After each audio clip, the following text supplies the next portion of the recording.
नमस्कार दोस्तों, सच्ची कहानियां ब्लॉग में आपका स्वागत और अभिनंदन है। आपको मेरी कहानी पसंद आए तो सब्सक्राइब करना बिल्कुल भी ना भूलें। आज की कहानी है, हमारी बेटी तुम्हारे माँ बाप के साथ एडजस्ट नहीं कर सकती। बेटे की अच्छी नौकरी लगते ही आस पड़ोस और रिश्तेदारों की नसीहतें गायत्री जी को मिलने लगी।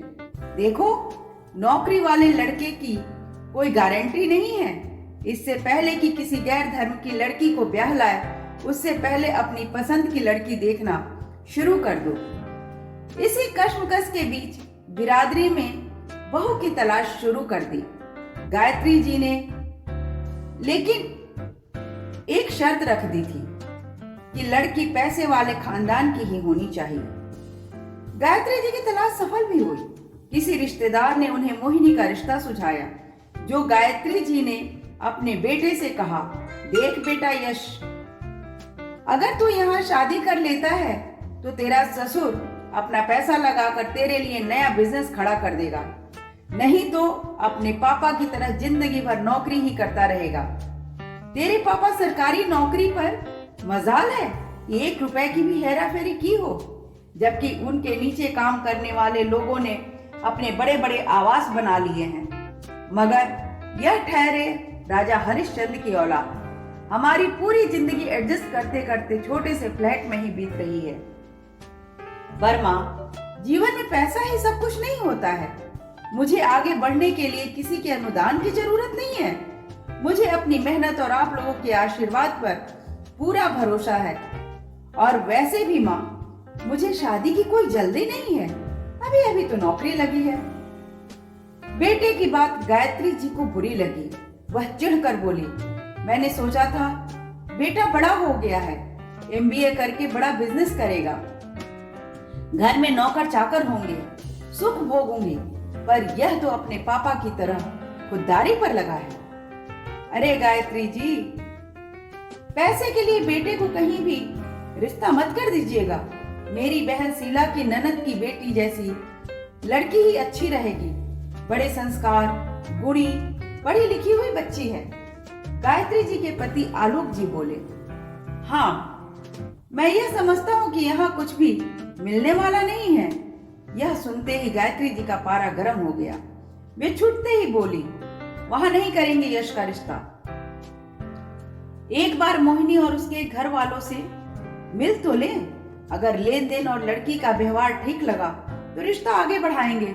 गायत्री जी ने यश को बहलाते हुए कहा। ठीक है माँ, कहती हो तो देख लेते हैं, बेटे ने कहा।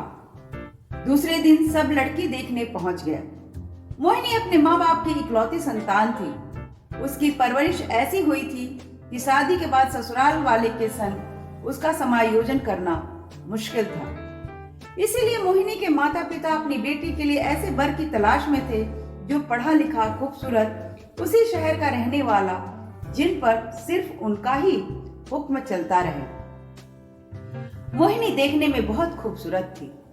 लड़की वालों ने लड़के वालों की बहुत ही खातिरदारी की, जिससे गायत्री जी की खुशी का कोई ठिकाना नहीं रहा।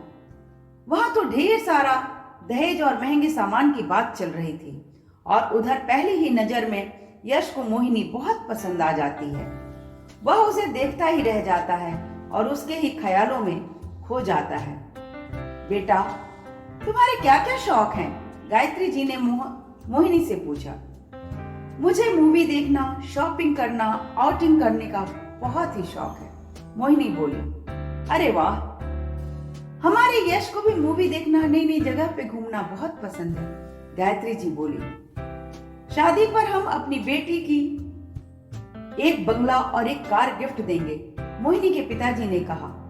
तो गायत्री जी खुशी के मारे उड़ने लगी। पर नए घर की क्या जरूरत है? हमारे पास पहले से ही खुद का घर और गाड़ी मौजूद है, यस सरप्राइज होते हुए बोला। हम जानते हैं कि आपका सामान्य सा छोटा सा घर है और छोटी सी कार है, पर मेरी बेटी खुले माहौल और ऐसे आवास में पली बढ़ी है। उसे अपनी जिंदगी में किसी का हस्तक्षेप पसंद नहीं है। मैं यश को अपनी कंपनी में अच्छी पोस्ट का जॉब ऑफर करता हूँ, या आपके लिए बिजनेस में पैसा लगाने को भी तैयार हूँ, मगर शर्त सिर्फ यही होगी कि मोहिनी आपके माता पिता के साथ नहीं रहेगी। आदित्य जी बोले, जी मेरे पापा बिल्कुल सही कह रहे हैं।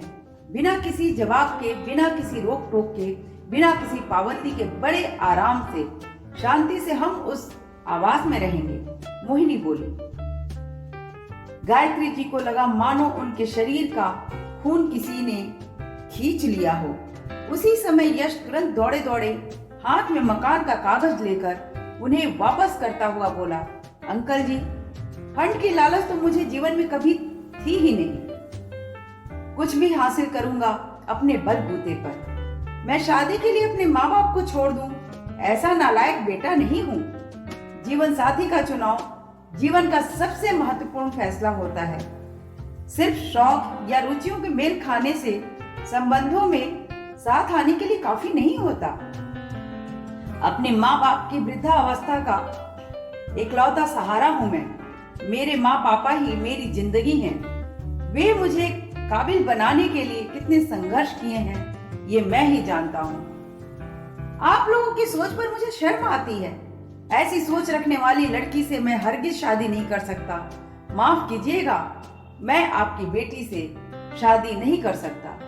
अगर आप कहते हैं कि आपकी बेटी आपके बुढ़ापे की आपकी सहारा बनी रहेगी, आप लोगों की उचित देखभाल करेगी, तो मैं आपकी यह शर्त मान लूंगा और इसमें आपका बेटा बनकर सहयोग करता रहूंगा। मैं तो संबंध के साथ रहना पसंद करता हूँ, लेकिन आप लोगों को तो मेरे माता पिता ही मंजूर नहीं है। आप ही बताइए, जब माँ बाप अबोध बच्चे की कभी अनदेखी नहीं करते, तब बच्चे बड़े होकर अपने माँ बाप की अनदेखी कैसे करें? ऐसा बोलकर यश अपने माता पिता के साथ वहां से चला गया। गायत्री जी आंख में आंसू लिए भगवान को धन्यवाद दे रही थी कि उनके पुत्र की बुद्धि को लालच ने भ्रष्ट नहीं होने दिया। घर पहुंचकर यश अपनी माँ से बोला, माँ, अपनी बहू में सीरत गुण संस्कार देखना, रूप और राशि पर नहीं जाना। आज संभावना है कि गायत्री जी की भी सभी गलतफहमियां दूर हो गई हैं। वे समझ गई हैं कि परिवार को एकता के सूत्र में बांधे ऐसी लड़की ही उनकी यश की दुल्हन बन सकती है। गायत्री जी अपने पति से माफी मांगते हुए कहती हैं, आपकी ईमानदारी और संस्कारों का ही नतीजा था कि आज यश चकाचौंध में नहीं फंसा, नहीं तो आज हमारा बेटा हमसे हमेशा के लिए दूर हो जाता। साल भर बाद गायत्री जी के घर में खुशियां फूलने लगती हैं। उनका घर रंगोली झिलमिल लाइटों से जगमगा रहा था। आज उनके इकलौते बेटे यश की शादी शीला बुआ की ननद की बेटी जहानवी से हो रही थी।